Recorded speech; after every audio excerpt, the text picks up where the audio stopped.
Hi friends, welcome to PS properties. మీరు గనక railway స్టేషన్కి దగ్గరలో హౌస్ కావాలని చూస్తున్నట్లయితే ఈ వీడియోని స్కిప్ చేయకుండా ఎండ్ వరకు చూసేయండి.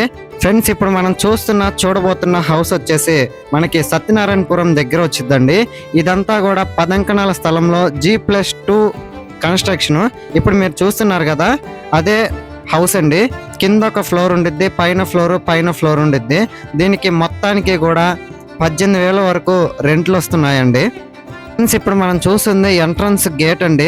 ఇక్కడ నుంచి మనం లోపలికి వెళ్ళి హౌస్ ఎలా ఉందో చూద్దాం రండి. సో ఇదంతా కూడా మనం చూస్తున్న హౌస్ అనేది సింగిల్ బెడ్రూమ్ హౌస్. ఇప్పుడు మనం ఎంటర్ అయ్యాం కదా, ఇది హాల్ అండి. ఇది హాలు, తర్వాత బెడ్రూమ్, లెఫ్ట్ సైడ్ లో కిచెన్ అండ్ ఒక అటాచ్డ్ బాత్రూమ్ ఉండిద్ది. ఇది వచ్చేసి మనకి మైపాడు రోడ్డుకి దగ్గరే ఉండిద్ది. సో ఇదైతే మనకి 65 లక్షలు చెప్తున్నారండి, నెగోషియబుల్ ఉంది. మీలో ఎవరైనా రెంటెడ్ ప్రాపర్టీ కోసం చూస్తున్నట్లయితే ఈ హౌస్ అనేది పర్ఫెక్ట్ అండి. సో ఈ హౌస్ విజిట్ చేయాలంటే కింద కనిపించే నెంబర్కి కాంటాక్ట్ అవ్వండి. అది కాక ప్రైస్ అనేది నెగోషియబుల్ ఉంది, అది కాక రెంటెడ్ ప్రాపర్టీ. సో మీలో ఎవరైనా బై చేయాలన్నా లేదు సైట్ విజిట్ చేయాలన్నా కింద కనిపించే నెంబర్కి కాంటాక్ట్ అవ్వండి. అంతేకాకుండా మీ ఫ్రెండ్స్ ఎవరైనా హౌస్ కోసం చూస్తూ ఉంటారు కదా, వాళ్ళకి ఈ వీడియోని షేర్ చేసి సపోర్ట్ చేయండి. Thanks for watching this video. Like, share, subscribe.